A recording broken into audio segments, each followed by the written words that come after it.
Alrighty, welcome to today's live event. So glad to be here. It's Friday, it's the end of the week. Hopefully, all of you guys have had a great week. No, mine's been a busy one. So hopefully, this weekend will be nice and relaxing. But it's been, I guess, about 7 days since we last had our last live event. In this event, we're going to be talking about our carbohydrates.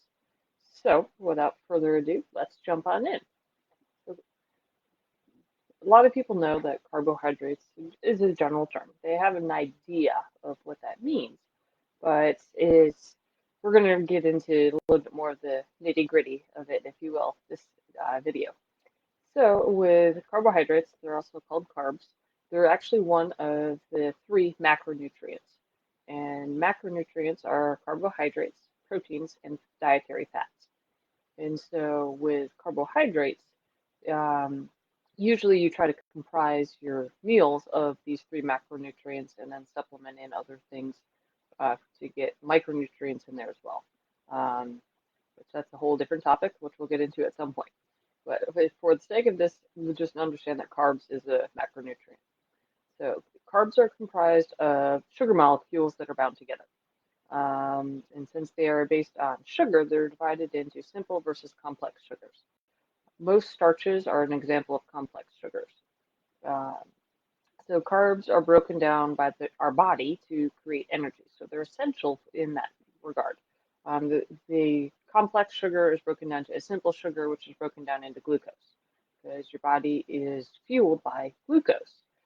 All of the cells in your body function on glucose. So carbs are a great source of glucose because of the fact that they are based off sugar, which that's what glucose is. Um, because of their natural glucose that they have, they actually help our bodies to create insulin because the more carbs you consume, the more insulin that is produced because they're high in sugar. So your body's trying to process all that sugar, which is problematic when we're talking about simple carbs, which we're going to get into simple versus complex here in just a minute. But simple carbs will cause your blood sugar levels to spike rapidly. And so therefore your body needs to all of a sudden produce a ton of insulin to process all this sugar that is just ingested. This happens over time, repeatedly, then that's where you can end up developing diabetes. So when you combine carbs with the other macronutrients, such as proteins or fats, it slows down the total digestive process, and this prevents those giant spikes in your sugar levels, therefore giant spikes in insulin levels and such.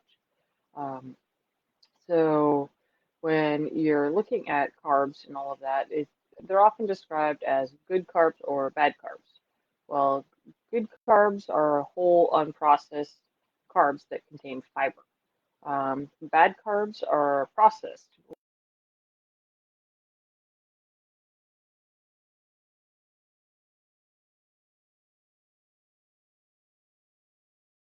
processed carbohydrate versus the processed one where there's just less nutrients. So some examples of good carbs are whole grains, beans, legumes, fruits, potatoes, and vegetables. Bad carbs are anything that's refined grains, and white bread, candy, baked goods like pastries, sugar sweetened beverages, soda. Soda's a big one. So this is where quality is key. You want to make sure you're getting more good carbs in your diet than bad carbs. So the key thing is when you're looking at as far as how many carbs you should be taking in, and you have to look at essentially simple versus complex. The more complex carbs you take in, the longer it's going to take your body to digest it, which is key because it's going to help keep you fuller longer. So this is where having complex carbs versus just eating a bunch of simple carbs, even if they're good quality simple carbs, is better. You want more complex, good quality carbs. But bottom line is because even though they're actually the preferred energy source for your body because of how easily they're broken down. However, it's interesting to note you really don't need carbs to survive because your body can actually, it needs protein and it needs dietary fats. Proteins are essential for your body to carry out numerous different processes due to the amino acids they provide. And dietary fats are essential because your body needs fats to do very different things with hormone regulation, with neurological functioning, and all of that. So you need to get protein in your body. You need to get dietary fats in your body.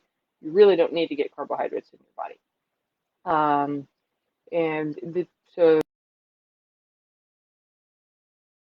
popular because you don't need it. So why take in these calories if you don't need it, right? The problem with that is it often leads to um, poor muscle growth, fatigue. You're more irritable just because your body's not getting that sugar that it's used to getting. Uh, but so the total overall amount of carbs you should be taking in is really dependent on your current body weight and on the intensity of any training or activity that you're doing. Uh, Most people on average should get somewhere between 45 to 65% of their daily calories from carbs, if you're going to include them in your diet, which I recommend. I would not, I mean, if you want to try something like keto, which is a low carb diet, then that you have to be very specific as far as where you're getting your macronutrients from and dividing all that up, which that's something we can discuss in a future video. But if you're going to break it down based off of activity level and you're including carbs in your diet, this is what we're going to take a look at right now, is your light activity level, which means that you're working out 30 minutes or less doing cardio, or you're doing less than 10 working sets of strength training. And we'll get into what that looks like at some point. You need to take in 1 to 1.25 grams of carbs per pound of body weight per day. Repeat that one more time because it's a little confusing. You need to take in 1 to 1.25 grams of carbohydrates per pound of body weight per day. If you're doing moderate activity, which means you're doing cardio for 30 to 60 minutes, or you're doing more than 10 working sets in your strength training, then you need to up your carb intake to 1.25 grams to 1.5 grams of carbohydrates per pound of body weight per day. And then if you're doing anything like heavy activity, which really equates to anything that's more than the moderate, so anything that's above 60 minutes, anything that is well over 10 working sets of strength training, you need to increase your carbohydrate intake to 1.5 to 1.75 grams of carbohydrates per pound of body weight per day. So this is where you have to base what you're doing activity-wise as far as how much carbs you're supposed to be consuming in, which is why the range is somewhere between 45 to 65%, because it really is just dependent on your activity level. You can obviously get much more detailed as far as these numbers go. It really just depends on your maintaining your body weight. Are you trying to lose body weight? You know, are you trying to bulk up on muscle? So this is where structuring your diet, essentially each meal, to the point of where you're getting your nutrients and calories from is key. But overall, general sense, 45 to 65% of your daily calories should come from carbohydrates. And they need to be good quality carbohydrates. So, and if you can make them complex, good quality carbohydrates, that's the key. So there's one, or actually a couple of types of carbohydrates. One of them is fiber, which a lot of people don't realize is a carbohydrate, but it actually is. It's a very complex carb that your body actually not digest. And this is actually key for several reasons. Because as it passes through your intestines, it's actually stimulating and aiding in digestion, which this means it's helping prevent constipation, which that's a good thing. That and a lot of water. Drinking water is key to helping prevent constipation. But the other cool thing about fiber is it keeps you fuller longer. So when you take in fiber, not only does it help move things through, but it also makes you feel full. So you're less hungry, less likely to snack, less likely to consume calories that you shouldn't be anyway. So that gets to the question of how much fiber should you be eating in a day? It's estimated somewhere between 25 to 30 grams of fiber a day is what most people need to maintain a healthy digestive tract. Problem is, most people only get half of that amount. So that's why people often have issues with constipation or bloating or other things like that because the food that they're taking in is not moving through that fast. And that's why you're more likely to be hungry and then snack on things that maybe aren't that good. So then well, you're probably wondering at this point, well, how do you incorporate fiber into your diet or more fiber into your diet? Well, there's actually several different food sources that you can get this from. You don't have to go take supplements like Metamucil or something. If you need to, that's fine. But I would recommend doing dietary sources first.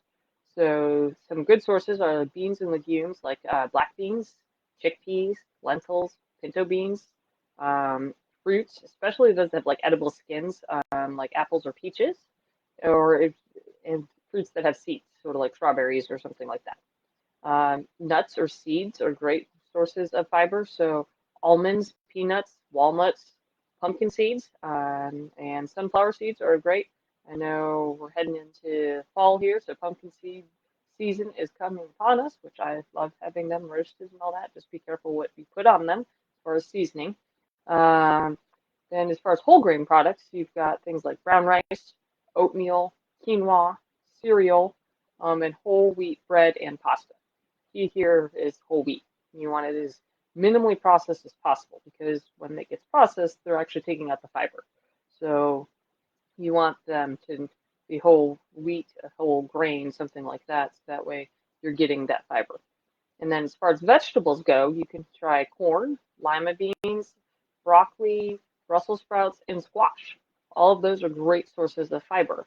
And so you can obviously look up which, depending on your serving size and all that, how much fiber is in each portion, and then you'll know how many grams you're actually taking in. Obviously, if it's a product that has a nutrition label on it, some of them actually will list how much fiber is in there. So this can be helpful in enough, even after eating all of this, or if you don't like some of these, that's where you can then supplement with Metamucil or something else that's a fiber supplement. Uh,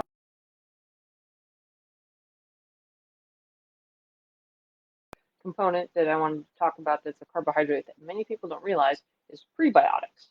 And prebiotics are different than probiotics. So with prebiotics, they're actually special plant fibers that's a type of carb that once again your body can't digest. Um, But these function a little bit differently than fiber. They actually help the healthy bacteria that's in your gut, in your stomach, that lives there, which helps us digest food. So it's important. We have healthy bacteria that's in our gut, and prebiotics help that bacteria. Um, so basically, prebiotics help the bacteria by making your digestive system work better.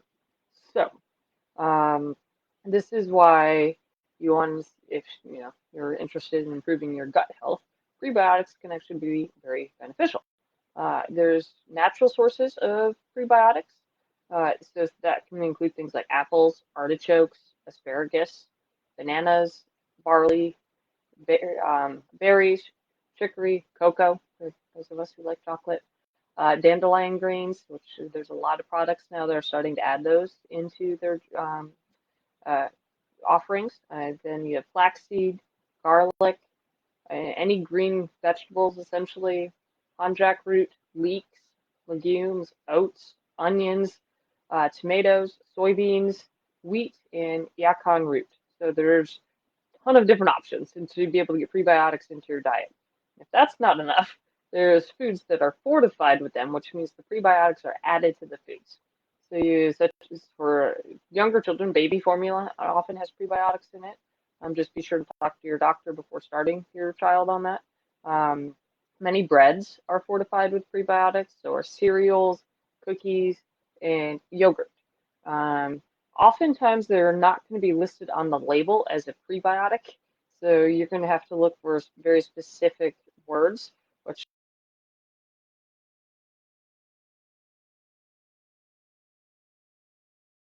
oligosaccharides, fructooligosaccharides, oligofructose, chicory fiber, or inulin. And that's not insulin, that's inulin. That's INULIN.